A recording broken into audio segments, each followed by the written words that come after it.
Queridos hermanos, vamos a leer el Evangelio de Marcos, vamos a ir leyendo capítulo a capítulo.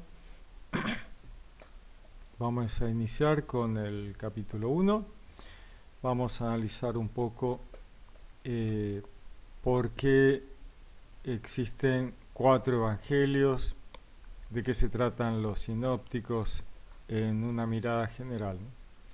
Recordemos que Marcos, así como los otros evangelistas, escriben sus evangelios desde una mirada particular.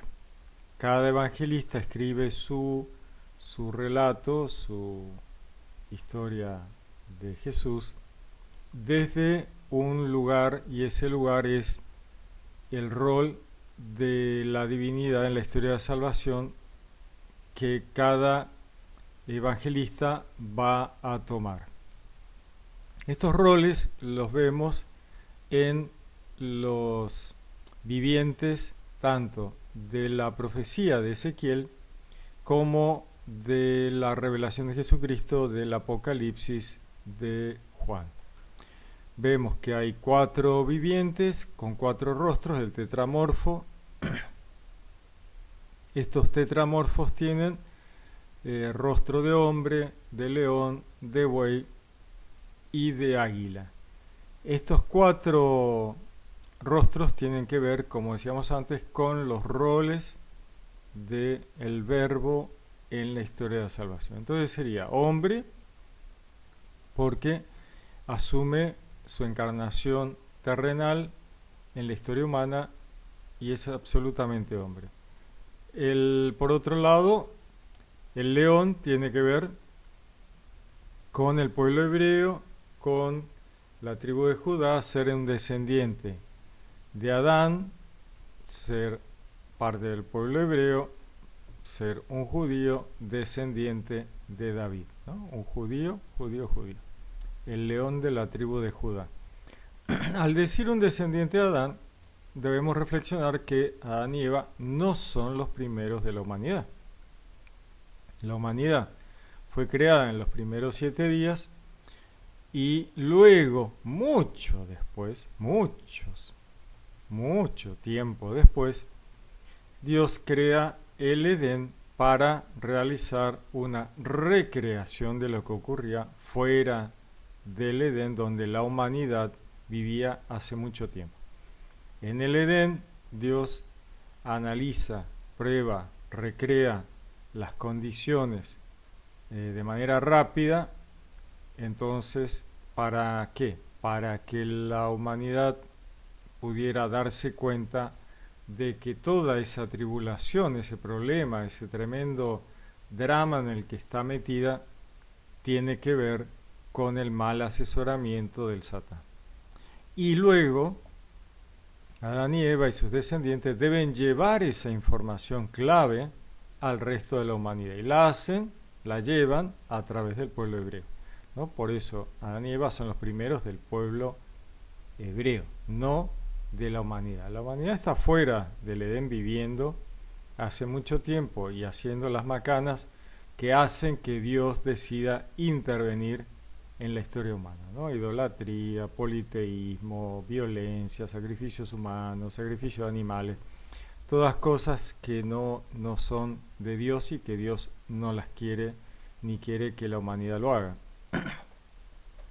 Entonces, vemos que Dios interviene en la historia humana y lo primero que hace es mostrar de qué se trata el asunto, qué pasa. Y ahí Adán y Eva toman conciencia de que el culpable es el Satán. Dios los expulsa del Edén justamente para que lleven esa información al resto y a partir de ahí inicia el camino del pueblo hebreo. Primero será Abraham, ¿no? Y después, ¿no? Ya conocemos la historia. Entonces, el otro viviente es el buey, que tiene que ver con los animales al sacrificio. Recordemos que en esa zona el dios El estaba representado como un becerro y se realizaban sacrificios de bueyes en honor a este dios El. Después los hebreos seguirán haciendo sacrificios de becerros y de otros animales, pero principalmente de bueyes, y va a ser como imagen representativa de los sacrificios animales el buey. Jesús va a ser representado él mismo, él se asume como el Cordero de Dios. ¿Por qué? Una ovejita del rebaño hebreo que va sin quejarse al matadero. El Cordero de Dios, como dice Juan el Bautista, este es el Cordero de Dios que quita el pecado del mundo. Vemos que en el Apocalipsis el que se encuentra apto para abrir el libro que estaba sellado es el Cordero degollado, ¿no? Como imagen. Entonces vemos en el Apocalipsis que Juan llora porque no hay nadie digno de abrir los sellos. Y el ángel le dice, no te preocupes, pues ahí está el Cordero degollado que puede abrir los sellos. Y se acerca el león de la tribu de Judá y abre. O sea, están enlazados los dos temas, ¿no? Los sacrificios animales del pueblo hebreo y obviamente la tribu de Judá, el judaísmo, el león. Y luego el cuarto viviente, el águila, bueno, la divinidad absoluta de Jesús es completamente Dios, ¿no? Entonces el águila representa esta absoluta divinidad del Verbo en la historia de la salvación. Entonces tenemos 4 evangelios, 3 de miradas, de roles que tienen que ver con lo terrenal, el hombre, el buey, la tribu de Judá, y uno absolutamente trascendental, el evangelio de Juan, el águila. Entonces tenemos 4. ¿Por qué son 4 evangelios? Pues 4 es todo lo que tiene que ver con lo que tiene que ver con la humanidad, ¿no? Los 4 puntos cardinales, las 4 estaciones, los ciclos lunares, las 4 semanas del mes lunar, etc. Y entonces, y 3 que tiene que ver con la Trinidad de Dios, ¿no? Dios Padre, Hijo y Espíritu Santo. Que ya lo vemos en el Antiguo Testamento, pero no con la claridad que se lo ve en el Nuevo Testamento, ¿no? El Espíritu, el Ruach HaKodesh, el Ruach HaKadosh, el Espíritu Santo, el Espíritu de Santidad, que lo vemos ya desde el Génesis, que aletea sobre las aguas, ¿no? de aquella creación. El Padre, que se lo ve todo el tiempo, ¿no? como Yahvé, que habla con ellos, y lo vemos a la roca que acompaña a los hebreos en el camino en el desierto, el agua que brota. O sea, tenemos un montón de referencias y prefiguraciones que serán consolidadas en el Nuevo Testamento. Por eso el Nuevo Testamento ilumina el Antiguo. No hay forma de comprender el Antiguo Testamento realmente en todos sus puntos y sus comas si no se mira desde el Nuevo Testamento y desde la figura de los roles del Verbo en la historia. No hay forma. O sea, mirar el Antiguo Testamento sin tener en cuenta a Jesús es imposible de llegar a ninguna solución. No hay forma, porque todo tiene que ver con Jesús y con los roles de la divinidad en la historia de la salvación, pero perfeccionados con la llegada del Mesías y su resurrección. Entonces, sin entender y creer en ello, el Antiguo Testamento carece de sentido. Uno se encuentra con miles de caminos sin solución, porque no puede resolverse. Se resuelve con Jesús. Todo el camino se resuelve cuando llega Jesús. Jesús perfecciona todo y le da sentido a todo. Entonces, la luz viene desde el Nuevo Testamento y esas sombras borrosas se ven en el Antiguo Testamento. Maravilloso que Dios hace las cosas de tal manera que uno ve de manera borroneada el Antiguo Testamento y logra ver que todo se aclara cuando el Nuevo Testamento lo ilumina. Maravilloso. muy, muy impresionante. Bueno, vamos a leer el Evangelio de Marcos, que tiene que ver entonces con la mirada desde el león de la tribu de Judá, con este tetramorfo, con este rol de la divinidad, y va a tener que ver con una mirada de lo que tiene que ver con el pueblo hebreo, ¿no? El judaísmo. Vamos a leerlo un poquito para ir clarificando un poco este asunto. Dice: comienzo el Evangelio de Jesucristo, Hijo de Dios, conforme está escrito en Isaías el profeta.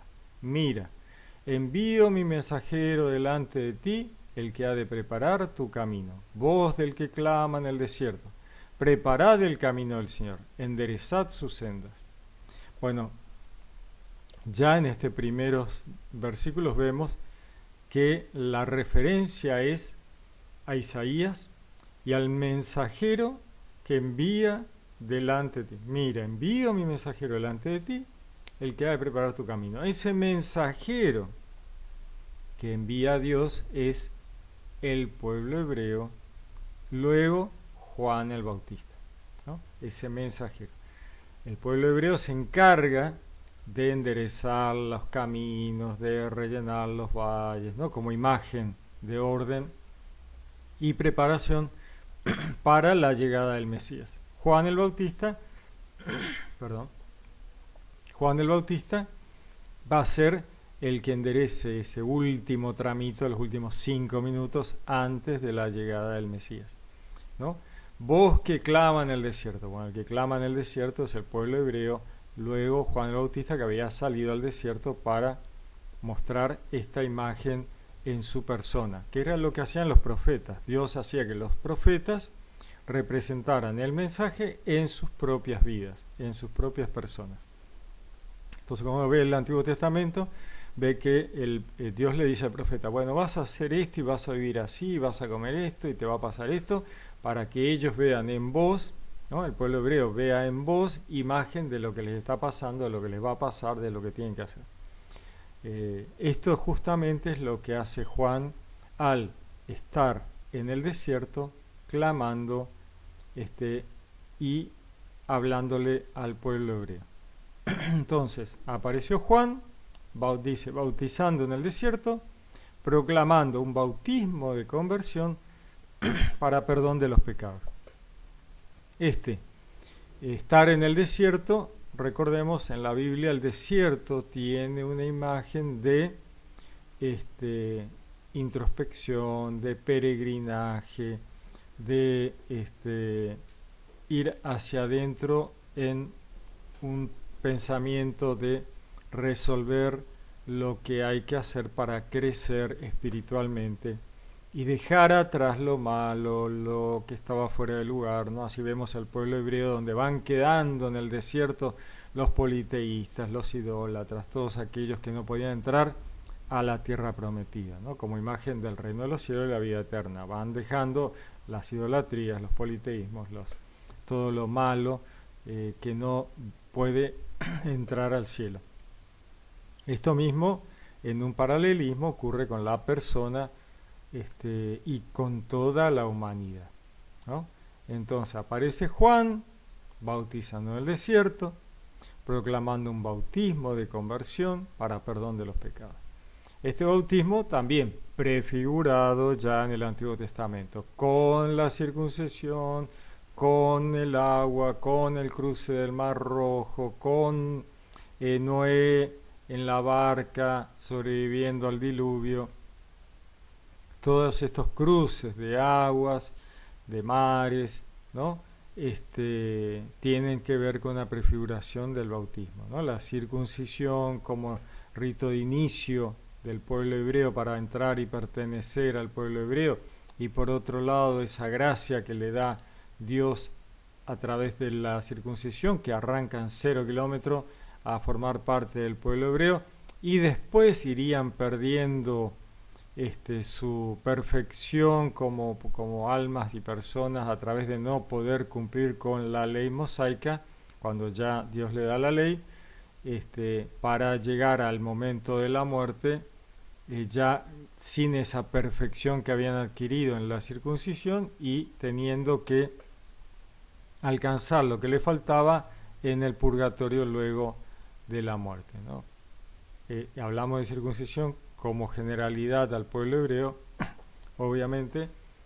Las mujeres se justificaban por el parto y tener hijos, y entonces había todo un tema de que aquellas mujeres que no podían tener hijos eran como que estaban malditas por Dios, unas ideas que, bueno, desaparecen con Jesús y el cristianismo, y todas esas cosas que no eran solo imágenes de realidades perfectas que trae Jesús después, quedan atrás, ¿no?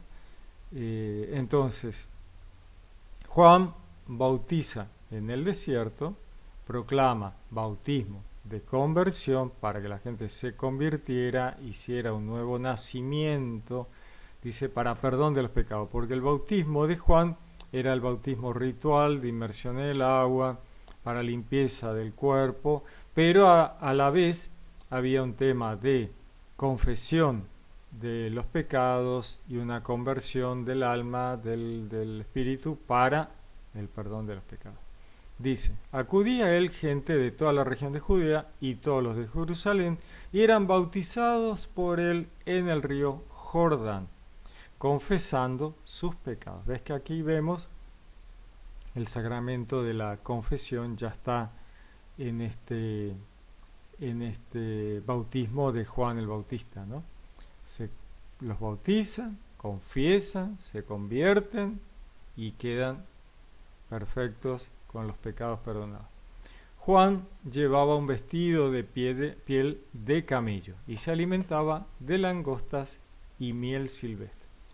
Vemos otra vez esta perfección de aquello que habíamos visto en el Edén, cuando Dios los saca a Adán y Eva del Edén y los viste con piel, para que ellos pudieran salir y no estar desnudos frente a la humanidad que estaba fuera del Edén. Aquí Juan está vestido de tal manera y se alimenta de langosta y miel silvestre, una alimentación prácticamente vegetariana, más allá de las pobres langostas, pero que remite otra vez a el Génesis 1, donde Dios les da para la alimentación de la humanidad como proyecto de Dios, que se alimentaran de las semillas, de los granos, y del jugo del fruto de los árboles. Y para los animales, la hierba del campo. Como vemos, estaban las semillas, el fruto de los árboles, y para los animales, las hierbas. Este fruto de los árboles y las semillas de las plantas del campo lo veremos luego en la Eucaristía, ¿no? Es tan sencillo como eso, porque Dios utiliza imágenes simples, sencillas, de cosas conocidas que son fácilmente interpretadas para mostrarnos realidades muy complejas, trascendentales. Entonces acá Dios, su proyecto es pacífico, incruento, no cruento, totalmente pacífico e incruento. Luego tolerará que la humanidad coma a los animales, ¿no? Y que los animales se coman entre ellos. Lo tolerará, pero no es parte de su proyecto, no es algo que él quiera, es algo que tolera hasta que la cosa se solucione. Vemos que cuando el profeta Isaías habla de la tierra nueva, del reino futuro, cuando ya la humanidad resucita y ocupa la nueva tierra, vemos que allí dice, el león pasta con la gacela, con el cordero, o sea, los animales ya no se comen entre ellos, dice, y el chico juega con, mete la mano en la cueva del áspid, ¿no? Y no pasa nada, o sea, el chico juega con una serpiente, el león pasta, come hierba junto con la gacela y la oveja, o sea, una situación de absoluta paz y amor y comunión de los seres vivos sin pelearse ni matarse. ¿no? Justamente porque Satán ya no está más para mal asesorar a la humanidad, ni a los animales. Es una cosa muy interesante. Uno dice asesorar a los animales, eso no puede ser. Sin embargo, la Biblia nos habla justamente de eso, porque Dios habla de los animales todo el tiempo en la Biblia y la ley mosaica, por ejemplo, incluye a los animales. El Shabbat incluye a los animales y muchísimos relatos incluyen a los animales. Por ejemplo, en Nínive, cuando Jonás alerta a los ninivitas de que se convirtieran, porque si no Dios los iba a exterminar, todos hacen penitencia, los ninivitas y sus animales. A veces uno lee la Biblia sin leer o pasa por alto este tipo de cosas, pero es así. Entonces, Juan el Bautista nos dice, detrás de mí viene el que es más fuerte que yo, y no soy digno de desatarle inclinándome la correa de sus sandalias. Hablábamos recién del tema de la Eucaristía y cómo la Eucaristía vuelve a Génesis 1. Bueno, vamos a aclarar un poquito esto. ¿Qué es cuando Jesús dice, este es mi cuerpo y esta es mi sangre? Está agarrando pan y está agarrando vino, ¿no? El pan, dice, este es mi cuerpo, y agarra pan. ¿Qué es el pan? Bueno, justamente, es aquellas semillas de Génesis 1. Y luego agarra el vino. Esta es mi sangre. ¿Y qué es la sangre de Jesús? Bueno, jugo de uvas, ¿no? El fruto de los árboles.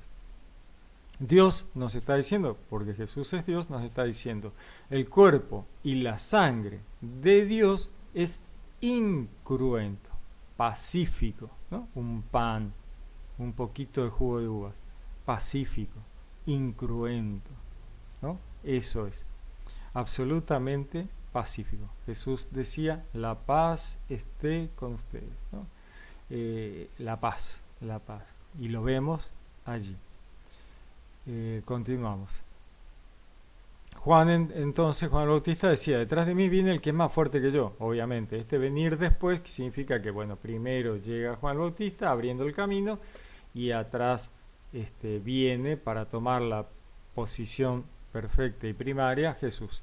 Dice Juan, y yo no soy digno de desatarle, inclinándome, agachándose, no soy digno de desatarle la correa de sus sandalias, ¿no? La humildad absoluta de Juan, que dice, yo ni abrirle la puerta por donde pase. Dice, yo os he bautizado con agua. Juan bautizaba con el agua del río Jordán, lo sumergía, pero él, dice Juan el Bautista, os bautizará con Espíritu Santo, ¿no? Ahí vemos que toda esa prefiguración del bautismo con agua prefiguraba al Espíritu Santo. El bautismo se sigue haciendo con agua, pero como imagen, como ritual del sacramento del bautismo, pero el bautismo es con el Espíritu Santo, ¿no? En nombre del Padre, del Hijo y del Espíritu Santo, el bautizado recibe el Espíritu Santo y nace de nuevo una nueva realidad, ¿no? El que no nazca del Espíritu y de la sangre y del agua, ¿no? Decía Jesús, bueno, ese nuevo nacer, un nacer de nuevo que es una segunda oportunidad perfecta en la cual uno arranca 0 kilómetros para hacer lo correcto y lo bueno. Continúa y dice, y sucedió que por aquellos días vino Jesús desde Nazaret de Galilea y fue bautizado por Juan en el Jordán. Fíjense qué lindo que dice, vino desde Jesús, desde Nazaret, vino Jesús, desde Nazaret de Galilea y fue bautizado por Juan en el Jordán.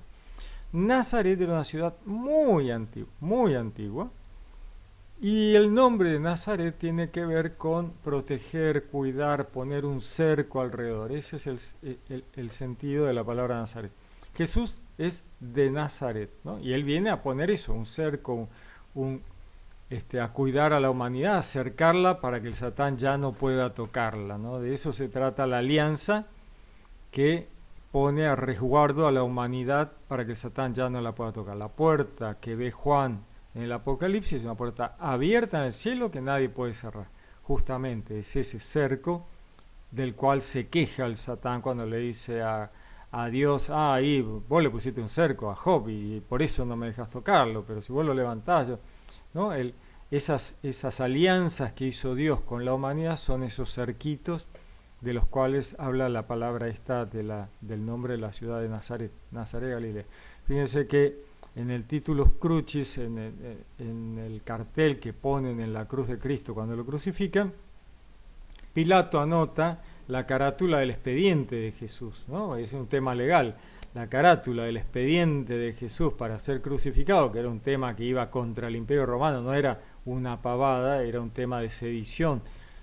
Por eso los judíos le dicen, si no lo crucificás no sos amigo del César, porque ellos están tratando de que Jesús sea castigado por un crimen que vaya contra el imperio, contra el César, y únicamente se podía crucificar a aquellos que iban contra el imperio. Un ladrón no se crucificaba, un delito común no era crucificado, por eso los que están al costado de Jesús no son ladrones, son sediciosos. La palabra en griego parece ladrón, pero no, es sedición. Eran sediciosos, eran terroristas contra el Estado. De eso se le quiere acusar a Jesús, por eso le buscaban la vuelta para que él dijera que era el rey de los judíos, y entonces eso era sedición, ¿no? El no reconocer a César como Dios, el no ser, no avalar y decir que era un revolucionario. Eso es lo que querían que pareciera a Jesús. Obviamente Pilato no les cree nada y sabe que no es así. Pero los otros dos crucificados con él sí habían estado metidos en líos de sedición y seguramente eran compañeros de Barrabás, que es el que liberan. Y lo liberan justamente porque era un sedicioso, un preso político. Si no, no hubieran podido, Pilato no lo hubiera podido liberar, porque se liberaba en las fiestas, tanto en Grecia como en Roma, a presos políticos que iban contra el imperio, ¿no? Los imperios invadían, los presos eran presos políticos, que a los que no mataban los metían presos, porque se oponían a la invasión, y a esos tipos eran a los cuales se liberaban las fiestas para quedar bien con el pueblo, a veces por un rato, a veces para siempre, a veces por un día y después lo volvían a meter preso. En estos casos a Barrabás lo liberan, pero Pilato da a elegir a cuál de los dos sediciosos querían liberar, a Jesús o a Barrabás, y la gente obviamente elige a Barrabás. Los otros dos crucificados con Jesús eran también sediciosos que no tuvieron oportunidad de ser liberados y quedaron ahí. Y Jesús, en su carátula del expediente, el titulus crucis, que es el que le cuelgan sobre la cruz, dice Jesús Nazareno, rey de los judíos, ¿no? Jesús Nazareno, rey de los judíos, ¿no? Y acá ya vemos cómo dice, y sucedió que por aquellos días vino Jesús desde Nazaret de Galilea, fue bautizado por Juan en el Jordán. Continúa, en cuanto salió del agua, vio que los cielos se rasgaban y que el Espíritu en forma de paloma bajaba a él. Y se oyó una voz que venía de los cielos, tú eres mi Hijo amado, en ti me complazco. Vemos que aquí está la Trinidad clara, ¿no? El Padre que habla sobre Jesús, el Espíritu Santo, el Ruach HaKodesh, el Ruach HaKadosh, el Espíritu de Santidad, baja en forma de paloma. Y Jesús que está saliendo de ser bautizado. Entonces, para el pueblo hebreo, el Espíritu de Dios, el Espíritu de Santidad tenía esta connotación de ave, de paloma. Por eso el Espíritu aletea sobre las aguas en el primer relato de la creación. Y para los hebreos, cuando Dios entraba a un lugar, anidaba, ¿no? La palabra sejiná, que hablaban ellos, de anidar, como un ave amorosa que anida y protege sus polluelos anidando, ¿no? En su nido. Esa era la imagen que tenían ellos del Espíritu Santo. Y aquí lo vemos en forma de paloma bajando sobre Jesús. Y entonces dice, y se oyó una voz que venía de los cielos, tú eres mi Hijo amado, en ti me complazco. El Hijo de Dios, ¿no? Esta imagen tan sencilla, nuevamente vemos que Dios utiliza imágenes tan sencillas, tan conocidas, tan fáciles de entender por la humanidad para entender una jerarquía en la divinidad. Dios Padre, Dios Hijo y Espíritu Santo, ¿no? Una jerarquía en una Trinidad que forma el único Dios. Continúa. A continuación, el Espíritu le empuja al desierto. El tema del desierto, lugar de peregrinación, de introspección, donde uno debe resolver los temas de tentaciones, de cosas que el Satán trata de hacer tropezar a uno, a la humanidad, y hace lo mismo con Jesús. Así que el Espíritu lo lleva al desierto donde peregrinar, donde realizar esa introspección y dejar que el Satán lo ponga a prueba, ¿no? Tremendo. Dice, permaneció en el desierto 40 días, siendo tentado por Satanás. Estaba entre los animales del campo y los ángeles le servían. Me encanta esto, ¿no? Pues, primero, 40 días, recordemos que es un tiempo que no es exactamente 40 días por reloj, sino es una etapa corta que cierra, ¿no? Tenemos 4 días, sería un espacio muy cortito, ahí 3-4 días. 40 días en un espacio un poquito más grande, un mes, más de un mes, qué sé yo, es un espacio de tiempo corto. 40 años, es un espacio grande, lo que tardaron los judíos en el desierto, que no fueron por reloj tampoco. 400 años Abraham hasta que sale el pueblo hebreo de Egipto, un espacio grande, 400 años, un montón, ¿no? Así utiliza los números la Biblia, que son números de valoración, no es por reloj. No podemos estar con el reloj diciendo, ahora, 40 días, listo, se cumplió, ya podés volver. No es así, ¿no?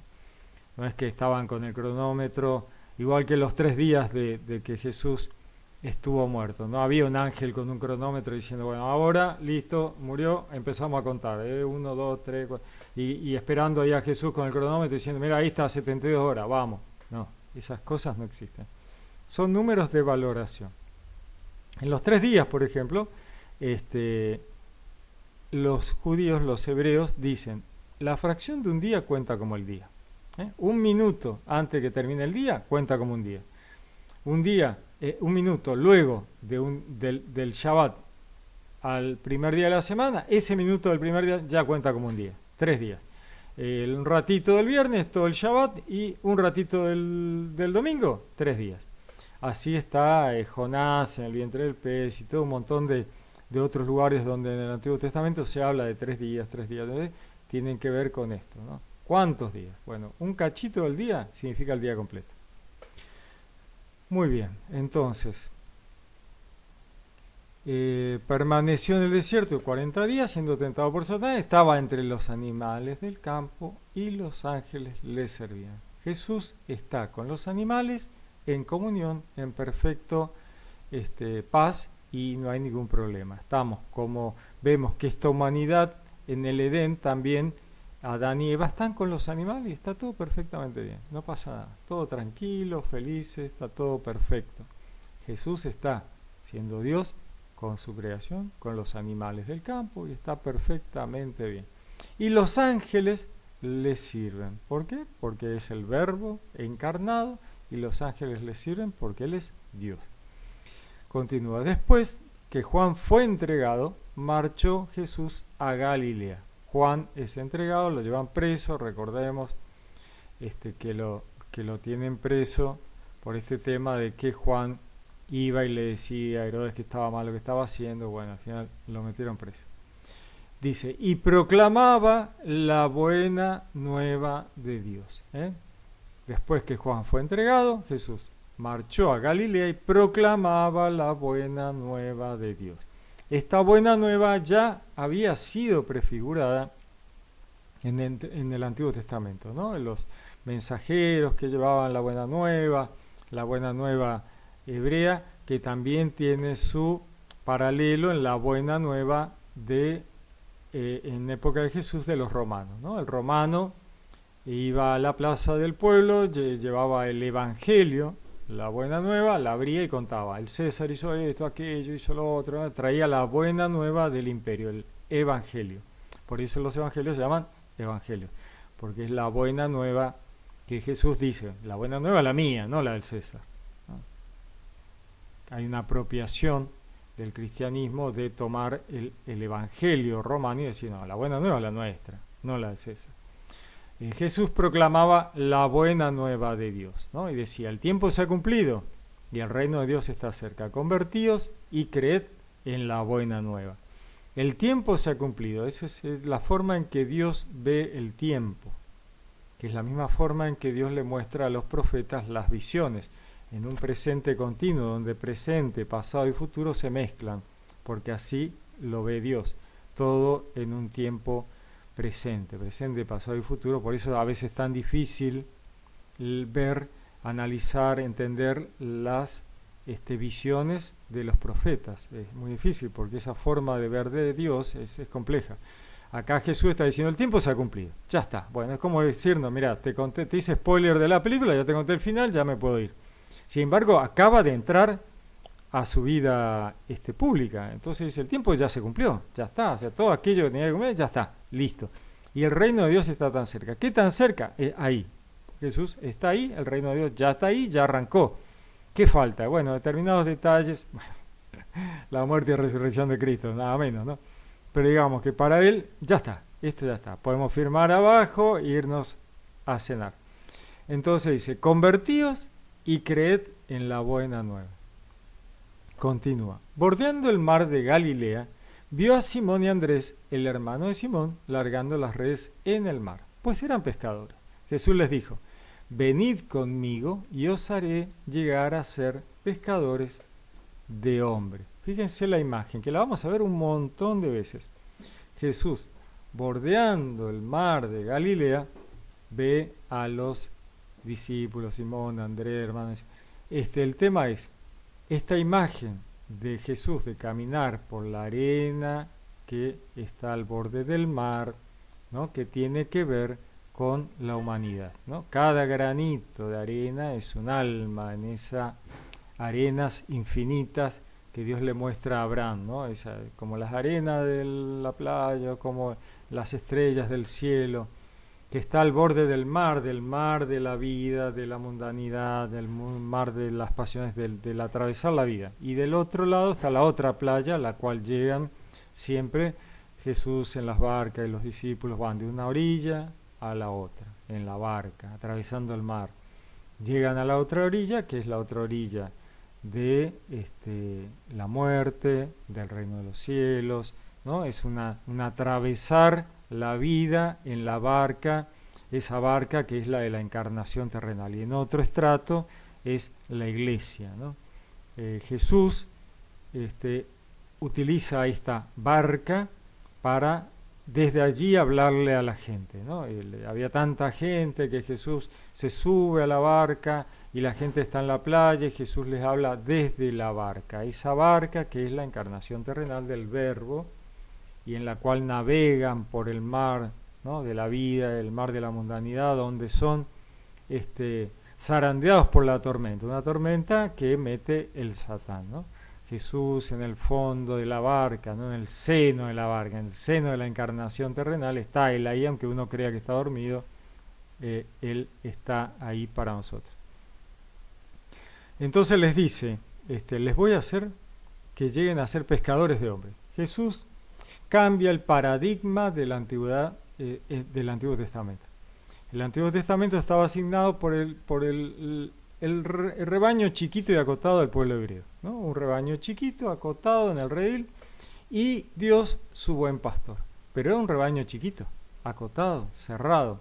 Sin embargo, Jesús no busca pastores, busca pescadores de hombres que van a pescar en el mar de la mundanidad, ya en el mundo entero, para traer pececitos de todos los colores, de todas las naciones, de todas las razas, de todas las... ¿No? ¿Por qué? Porque los discípulos van a tirar las redes, los apóstoles van a tirar las redes y van a traer lo que venga. No van a seleccionar judíos o gentiles, ¿no? Pablo dirá, en Dios no hay ni judío ni gentil, ni hombre ni mujer, ni libre o esclavo, ¿no? Traen todo.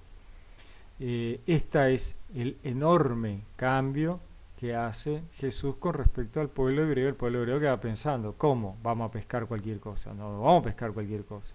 Nosotros no aceptamos eso. Bueno, justamente porque aquel Antiguo Testamento y todo aquello tenía que ver con un preparar una historia para perfeccionarla con él. Ese rebaño tiene que agrandarse, sí o sí.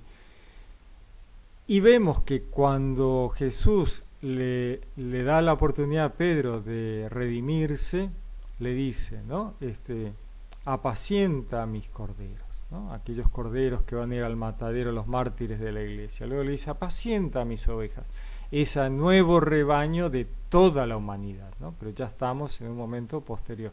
Ya el rebaño no es el rebaño hebreo, es un rebaño humano.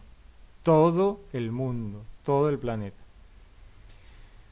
Muy bien, seguimos. Entonces dice, y al instante los llamó y ellos, dejando a su padre Zebedeo en la barca con los jornaleros, se fueron tras él. Este tema de que dejando a su padre Zebedeo en la barca con los jornaleros, se fueron tras él. Jesús dirá después, cuando les dice, bueno, fulano, seguime, menganito, seguime, y ellos dicen, no, pero yo tengo que dejar, enterrar a mis padres, o tengo que hacer esto, y él le dice, no, mira, el que va a venir tiene que dejar lo anterior atrás, si no, no va a poder encarar un trabajo realmente religioso de evangelización, de dedicarse a Dios. Si va a estar poniendo las manos en el arado y mirando atrás, esto no va a funcionar, ¿no? Entonces, justamente, no significa romper con la familia, significa decidirse qué es lo que se va a hacer y a partir de ahí hacerlo con todas las energías. Continúa, dice, llegan a Cafarnaún. Al llegar el Shabbat, entró en la sinagoga y se puso a enseñar. Las traducciones por lo general dicen, al llegar el sábado, entró en la sinagoga y se puso a enseñar. En realidad es el Shabbat, ¿no? El día de reposo hebreo, dice, al llegar el Shabbat, entró como buen judío, todos eran judíos, los discípulos apóstoles, todos eran judíos, él era judío. Entró a la sinagoga y se puso a enseñar. En la sinagoga se abría la Torá, se leía la Torá, se discutía, se analizaba, se trataban de poner de acuerdo. Y como no terminaban de entender los textos de la Torá y los profetas y qué sé yo, se discutía y se pensaba, y será así, será así, y será de esta manera, y será aquella, justamente por al no poder entenderlo, por no tener el diario del lunes como nosotros, de tener el Nuevo Testamento y a Jesús, para poder leer el Antiguo, ellos no lo tenían, Jesús estaba ahí caminando con ellos, entonces intentaban entender el Antiguo Testamento y no lo lograban, no había forma, ¿cómo iban a hacer? Imposible, no había forma. Así que Jesús se pone a enseñarles y dice, y quedaban asombrados de su doctrina, porque les enseñaba como quien tiene autoridad y no como los escribas. Obviamente, Jesús es el que escribió el Antiguo Testamento, él es el autor. Así que ¿cómo no va a saber lo que escribió y cómo no los va a poder explicar perfectamente? Entonces, mientras los escribas y los maestros de la ley le explican, sí, esto me parece que va por acá, me parece que va por allá, Jesús dice, esto es así, así y así. Y el motivo de esto es esto, esto y esto. ¿Y por qué ellos se asombraban y quedaban fascinados? Porque todo lo que Jesús decía cerraba perfecto, porque si no hubiera cerrado, lo hubieran sacado para afuera y lo hubieran matado. Inmediatamente no hubieran dado ni 5 bolillas. Pero como cerraba perfectamente, ellos dicen, wow, este es asombrado de la doctrina que él enseñaba, porque era perfecta. Y tenía la autoridad de decir, esto es así. Y no como les escribas que dudaban porque no tenían idea. Continúa, había precisamente en su sinagoga un hombre poseído por un espíritu inmundo que se puso a gritar, ¿qué tenemos nosotros contigo, Jesús de Nazaret? ¿Has venido a destruirnos? Sé quién eres tú, el Santo de Dios. Jesús entonces le conminó diciendo, cállate y sal de él, ¿no? El poder de Jesús, que es Dios, sobre estos espíritus inmundos. Y le conminó diciendo, cállate y sal de él. Y agitándose violentemente, el espíritu inmundo dio un fuerte grito y salió de él. Fíjense que los espíritus estos demoníacos, espíritus justamente dice inmundos, lo reconocían, sabían quién era él, sabían que era Dios. Entonces le decía, has venido ya a destruirnos, ya es nuestro momento de ir al fuego eterno que nunca se apaga, la pérdida de la identidad del desaparecer para siempre, ¿no? Este fuego que destruye la individualidad, la pérdida del alma absoluta, y esto era lo que les iba a pasar, lo vemos en el Apocalipsis, al Satán y sus legiones, ¿no? Desaparecen para siempre como si nunca hubieran existido. Has venido a destruirnos. Ellos saben que eso va a pasar en algún momento y dicen, ya es ahora, ¿no? Dice, sé quién eres tú, el Santo de Dios, ¿no? Entonces Jesús les dice, no lo digan y salgan, ¿no? Sal de él. Y él, este espíritu inmundo habla en plural, nosotros, la legión. ¿Qué tenemos nosotros contigo? ¿No? Es interesante. Agitándole violentamente a este pobre hombre, el espíritu inmundo dio un fuerte grito y salió de él. Y todos quedaron pasmados, de tal manera que se preguntaban unos a otros, ¿qué es esto? ¿Una doctrina nueva, expuesta con autoridad? Manda hasta los espíritus inmundos y le obedecen. Quedaron fascinados, impresionantes, decían, ¿qué pasó acá? ¿Qué pasa? ¿No? Manda sobre los espíritus inmundos. Bien pronto su fama se extendió por todas partes en toda la región de Galilea. Obviamente, bueno, esto que hablábamos antes. ¿Por qué se extiende la fama? Porque es coherente, tiene autoridad, cierra lo que dice y tiene poder sobre el enemigo, ¿no? ¿Qué más se necesitaba? Bueno, nada más. Cuando salió de la sinagoga se fue con Santiago y Juan a casa de Simón y Andrés. La suegra de Simón estaba en cama con fiebre y le hablan de ella. Se acercó y tomándola de la mano la levantó. La fiebre la dejó y ella se puso a servir. Jesús la cura con una sencillez, una facilidad, o sea, nada. La agarró, estás curada, listo, estaba tan bien, se sentía tan bien que se pone a servirla. Obviamente, los que estaban con él habrán salido a los gritos afuera a llamar a todos los parientes, a los amigos, che, vengan que el maestro tiene un poder impresionante, el poder de Dios de sanar a todos. Así que dice, al atardecer, a la puesta del sol, le trajeron todos los enfermos y endemoniados. Fíjense que había mucha gente endemoniada en esa zona, ¿no? Lo cual es tremendo. Y todos los enfermos, o sea, dice, y la ciudad entera estaba agolpada a la puerta. Obviamente eran ciudades chicas, pueblos con no tanta gente, pero todo el mundo quería que Jesús los curara. Dice, Jesús curó a muchos que se encontraban mal de diversas enfermedades y expulsó muchos demonios y no dejaba hablar a los demonios, pues le conocían. De madrugada, cuando todavía estaba muy oscuro, se levantó, salió y fue a un lugar solitario, allí se puso a hacer oración.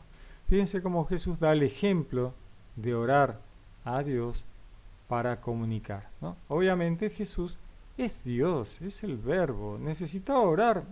No, la verdad que no, porque... Pero lo hace para dar un ejemplo, ¿no? Ir a un lugar solitario, ponerse a hablar con Dios y hacer oración. Simón y sus compañeros fueron en su búsqueda. Al encontrarle le dicen, todos te buscan, como diciéndole, che, ¿dónde estabas? Mira que hay un montón de gente que te busca. Él les dice, vayamos a otra parte, a los pueblos vecinos, para que también allí predique, pues para eso he salido, ¿no? Está bien, acá ya todos me conocen, vamos a otro lado, sigamos haciendo el trabajo, tienen que conocerme todos. Vamos a otro lugar, vamos a otro pueblo, ¿no? Para eso he salido. Recorrió toda Galilea predicando en sus sinagogas y expulsando los demonios, ¿no? En sus sinagogas, como si fueran lo que hoy llamamos iglesias, ¿no? Predicando en todas sus sinagogas y expulsando los demonios. Se le acerca un leproso suplicándole y puesto de rodillas le dice, si quieres, puedes limpiarme, ¿no? Si quieres, si es tu voluntad. Impresionante el leproso, que la tiene clarísima, ¿no? Que él dice, si Dios quiere, si vos querés, puedes limpiarme. Jesús diría, ¿no? Pidiéndole al Padre, diría, pasa de mí este cáliz, pero que se haga tu voluntad y no la mía, ¿no? Si quieres, pasa de mí. Esto es lo que le dice el leproso a Jesús. Si quieres, puedes limpiarme. Compadecido de él, extendió su mano, le tocó algo que no hacía nadie, porque el leproso era absolutamente impuro, y le dijo, quiero, queda limpio. Y al instante le desapareció la lepra y quedó limpio, ¿no? Jesús hace estas cosas, toca lo que estaba prohibido, toca al impuro y lo cura. Lo despidió al instante prohibiéndole severamente ¿no? Severamente. Mira, no digas nada a nadie, sino vete, muéstrate al sacerdote y haz por tu purificación la ofrenda que prescribió Moisés para que le sirva de testimonio. Había un proceso por el cual la persona iba, se presentaba al sacerdote, mostraba que estaba sano y el sacerdote le permitía volver a la comunidad, ¿no? Hacia la ofrenda, lo que tenía que hacer, volvía a la comunidad. Esto es lo que le dice Jesús, andá y hacelo, ¿no? Y no le cuenta a todo el mundo, porque si no, dice, pero él así que se fue, se puso a pregonar con entusiasmo y a divulgar la noticia, de modo que ya no podía Jesús presentarse en público en ninguna ciudad, sino que se quedaba en las afueras, en lugares solitarios, y acudían de él de todas partes. Ya Jesús no podía caminar por la ciudad, pues imposible, la gente lo seguía por todos lados. Así que se quedaba en las afueras y toda la gente iba a verlo ahí a donde estaba, lo buscaba, lo seguían. Tremendo, ¿no? Obviamente, es el poder de Dios de curación hace, ¿no?, que todos fueran desesperados a estar con Él. Y de paso, escuchaban la buena nueva, el mensaje, y Jesús les explicaba. Muy lindo, ¿no? Marcos, muy lindo, siempre los evangelios son muy lindos, muy interesantes. Vamos a continuar, ¿no? Hoy llegamos hasta aquí, terminamos el primer capítulo, ya seguiremos con el segundo. Muy bien, les deseo un lindo día, que Dios los bendiga, los saludo con gran afecto, les habló Pablo Castro.